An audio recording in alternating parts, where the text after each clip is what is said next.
Auto sequence start in 5, 4, 3, 2,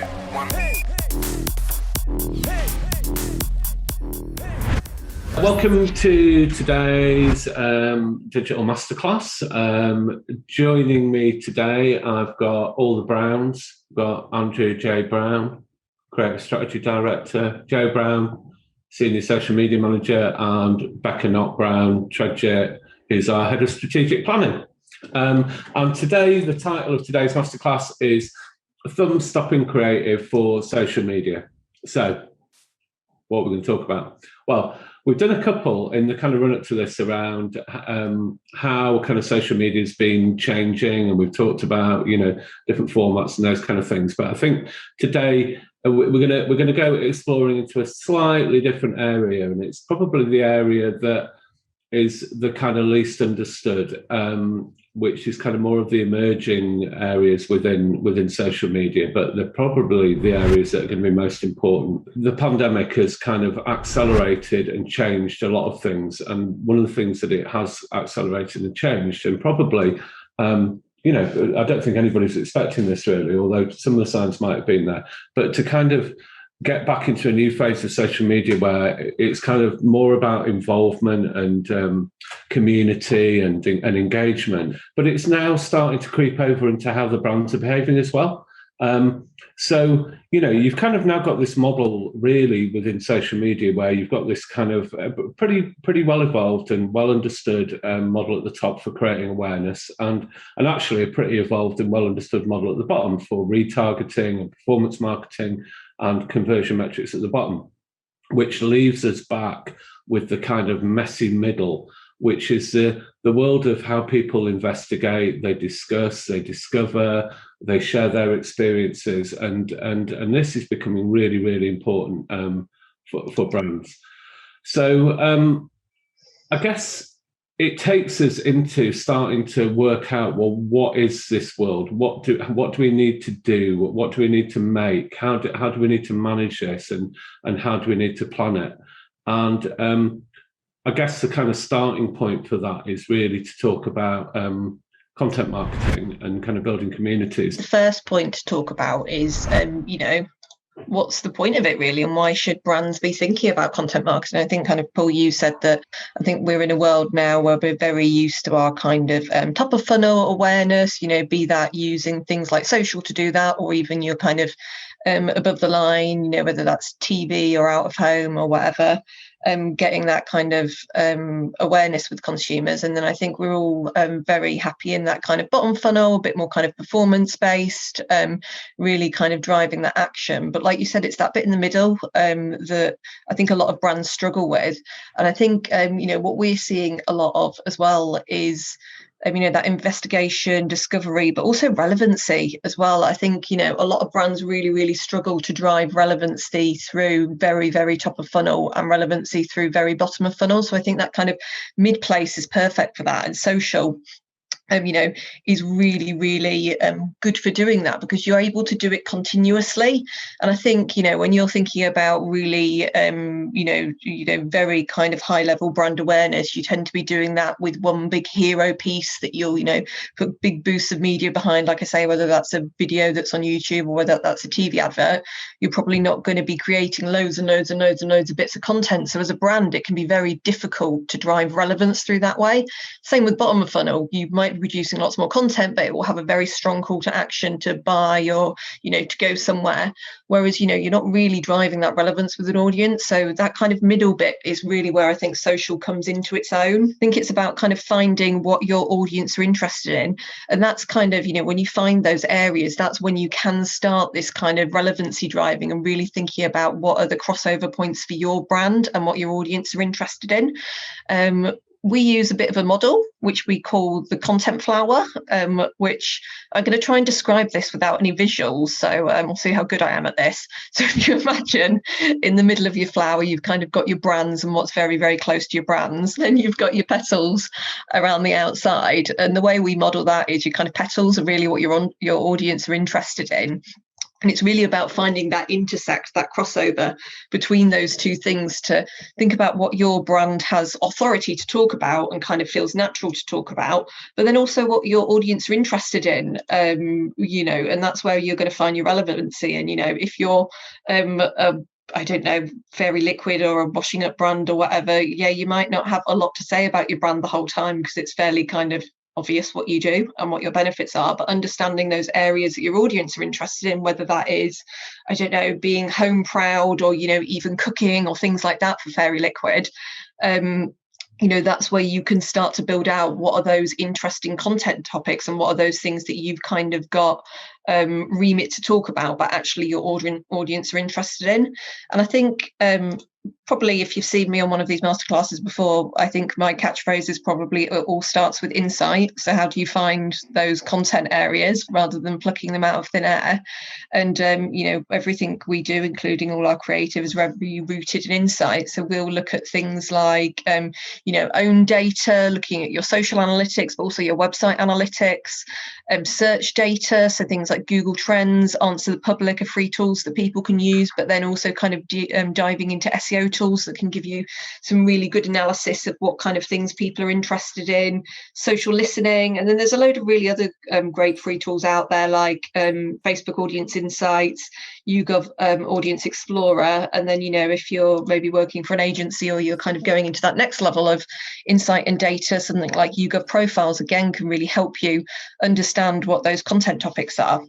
So I think that's for me really where it kind of starts and building out that relevancy. It's about understanding that kind of relationship between your brand, what your consumers are interested in, and where you can kind of sit between that. This is why brands need to kind of be a bit multidimensional, and discovering these kind of ways in which your brand can relate to people is really important. One of the most interesting brands that I saw this on was with Ribena, and as an agency group, we really kind of delved into the semiotics of Ribena as a brand, and what it was kind of meaning was the kind of almost the kind of subliminal things that have been picked up and associated with the brand over time because of advertising, because of products, because of the audiences.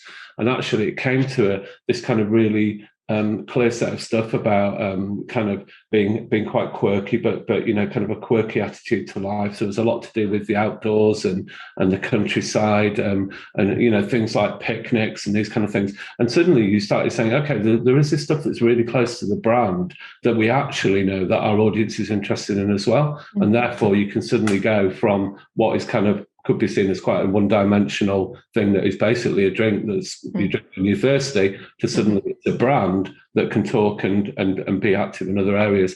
I think it's a really important thing to do, as well as the insight into what your audience is interested in, is to really get a deep understanding of this kind of the things that your brand really stands for as well. If you're going to take a chunk of your marketing budget and decide to put it into content and put it into something in the middle, then you've got to be doing it for good reason, haven't you? Like you said, as the social media channels kind of moved into a paid model and paid advertising, it became clear that to a great extent, if you're not boosting posts, at least if you're not putting some sort of paid spend behind what you're doing, then people aren't necessarily going to see a lot of it. So to talk to a decent amount of people, there needs to be some aspect of this being paid, I think. But you need to understand why you're doing that, and not just putting your awareness advertising out. I think that point of relevance and brand, for me, you're shifting a different set of metrics to your pure awareness advertising. And in that, then making sure that you are talking about something that your audience is genuinely interested in becomes super important, because you're obviously spending money on it. We kind of know those rules about brand advertising online. You've got to be really clear who the brand is, avoid misattribution, get your brand in the first 3 seconds. Don't make it more than 5 seconds long. Even worth sub-branding your content to an extent, so that people know exactly what to expect from it. So if I'm a pencil manufacturer and I want to do some regular content about people drawing, then I might decide to make that the Palomino Drawing Club, and I'm sub-branding my content as the Palomino Drawing Club, and people know then A, who it's from, and kind of B, what to expect from this bit of content. And those people who are interested in it will be able to keep coming back to it then. Is there still a role for just straight up organic posting? To answer that question simply, I think yes is the only real answer. Yes, we can sort of drive like strong awareness with paid campaigns with really nice creative that's really heavily targeted or retargeted at consumers who are in the market for the product, and we can drive them to websites, or we can try and get them to purchase products straight away. And that's great in terms of, as a brand, I want to go and reach out to these people and I can target with paid. It's really, really robust, all that sort of good stuff. But then on the flip side, people or consumers are using social media to research their brands constantly. So you have to have an always on organic presence for that sort of flip side, where if someone's out there and is looking in within the category or knows the brand and maybe wants to have a little look, linking into when we're thinking about creative, spend all this time coming up with really cool creative that resonates with the audience and it's speaking about topics. But you may be boosting that content, that's great, but not every brand has endless budget to be boosting every single post. So you also have to think about that organic presence and what the ways are that you can make sure that all that creative works as hard as it can, so that as many people are seeing it. So that might be things like hashtag strategies, or thinking about the frequency of posts that's going to best benefit the audience, as well as community management, which also sort of ties into that, and in my mind is a big part of the organic strategy too.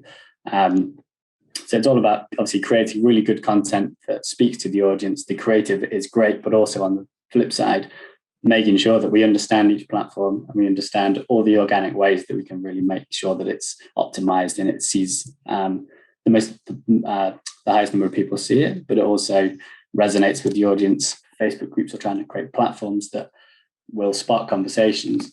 Community management is such a huge part of that experience, and making sure that it aligns with the feeling that the audience gets from the creative and also the interaction that they have. Which again is, I think, another really essential piece of this puzzle, with sort of thinking about authenticity of the brand as well. So I've got a few little stats on authenticity, because again, it's really, really like intrinsically linked with community management and also organic social media content. And there was a study that showed 91% of consumers indicate they're willing to reward a brand for its authenticity by purchase, investment, endorsement, or a similar action.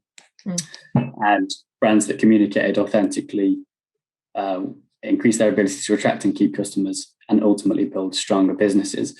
So again, it's sort of thinking about social media as this really integral part of a customer experience. On the one hand, you can use paid social and create really good awareness, but on the other hand, your organic content can really drive this authenticity, that relevancy, and then that's how you're sort of starting to build those communities, where if you just sort of focus on paid social, which you can have loads of really good, robust and hit loads of goals, as Andrew said, in terms of certain metrics. But then on the organic side, there's this whole other realm of where the creativity and where the authenticity and sort of interaction with the community can have a whole other sort of set of metrics and goals. And I think a lot of brands over the past few years, when authenticity has been a bit of a buzzword, and I think a lot of brands focused on making content that looked authentic and it resonated and hit the zeitgeist. But then they opted out of having the conversation that content provoked. And I think what you're really saying there, Joe, is if you're going to, you should make content that provokes conversation, and you should be there in the midst of the conversation with your consumers as well. Absolutely. And it's sort of again tied to what you were saying with the content petals idea, and really thinking about it's not just this product, but all these other little areas that that speak to that the brands can speak about, and then also and tying that into to all those sort of conversations that you can be having. Instagram have just announced that they're now a video-centric rather than a photo-centric platform. Clearly, their kind of introduction of Reels and that sort of statement is because they're looking over at platforms like TikTok and trying to make sure that they don't lose relevance. 45% of people surveyed say that stories are their preferred formats, and that's how they become aware of new trends. It's not just about all these platforms anymore. There's also all these formats within the platforms. And actually what you find is that some people love a feed, some people love a story, and some people love a reel, and people kind of gravitate to the thing that they prefer. And we're tending to tell our clients really at the moment, not just to make content, for example, for Facebook and Instagram, but then for all the kind of different formats that are on those platforms as well. Stories is an opportunity to be more conversational. There's getting a little bit inception now, but then within stories, you've also got a bunch of other stuff like polls and all those kind of little interactive tricks that you can do. And I think it's use all the tools in the box, as well as kind of being conversational with stickers and all that kind of things. This is a tool for talking to your audience, not necessarily just an announcing thing. We talk a lot about how does the content that you're making make people feel, and I think that kind of what is the emotional reaction that you're trying to get out of people. I do think it's one of the most interesting things that's going on at the moment is about live. Instagram did report a kind of 70% increase in people watching live videos over lockdown. I think it is a bit of a challenge for a lot of businesses, a lot of brands to kind of work out how they're going to use live. But I think once you've been in it for a bit and you're following a few people, you'll kind of, well, there's some principles that we think are really important. I think the first thing to remember with live is that you could go into a live and you go, okay, there's only 100 people on this live with me, so that's not having a big impact. But do remember that at the end of your live on all the platforms, you can then save it and it becomes a video. So on Instagram, it goes into Instagram TV, and you could have 100 people on your live and you could have 10,000 views within 24 hours after that. So don't get hung up on how many attendees you've got. And in fact, a small number of attendees can make a very engaging live. A few of the other examples I've seen recently, Victoria and Albert Museum went live with just someone walking around the exhibition, talking you through it. Absolutely brilliant. We definitely encourage everyone to start experimenting with live, how you can turn that into something that could become conversational. Because I think the power of this then is that can be really the cornerstone, the hub of your kind of organic social presence, and building out from that, you will then get all of these other elements coming together. I think it's really a good way to illustrate some of the core sort of pillars to an approach to organic social media, which is sort of that authenticity, like in terms of an IG Live, where you allow that interaction with the audience, and then to not have a really structured sort of script and be able to go off piece and really show that authenticity for engagement purposes, but also in terms of really trying to embrace new features and new formats and platforms like IG Live and Reels at the moment are really, really, really good, and they're sort of blowing up because they're the newest features that Instagram's going to be prioritizing, and also really trying to make sure that you're engaging in a dialogue with the consumer. So a lot of the things that we've sort of touched upon, but they sort of are just really good pillars for moving forward, no matter what the next feature is or what the next format is. It's really good practice to embrace it as early as possible, because you are probably going to see that benefit in organic results, because that's sort of why the platforms are introducing them. They obviously want people to engage in these new ways. And I think every time you embrace a new format, it makes you think differently about your brand, about your audience, and all of it just adds value to what you're doing. Open a dialogue. So talk to people. Cultivate culture. So be culturally relevant. Be prepared to be part of that with your consumers. Serve others. Be useful, help people out, whether that's consumer care or problems or issues that they've got. astound your communities. So do things that are going to give people value back, and they're going to give kind of validate the reason for them being there. Have a special guest on that you just go, oh my God, I never understood that before, or I've learned something new, or I was amazed by something. Break the mold. So even within these formats, be the person that does it the new way, to subvert it, do it differently. And just because it's going to grab attention and make things feel fresh, as long as you kind of feel that your community and your brand's up for that. And I think the final thing with Facebook is push the purpose. So authenticity, have purpose, but get involved in things and make sure that people feel like there's a reason for them being there. So are we all trying to get better together? Are we trying to learn something? And make sure that you're always pushing the purpose that sits behind what you're doing.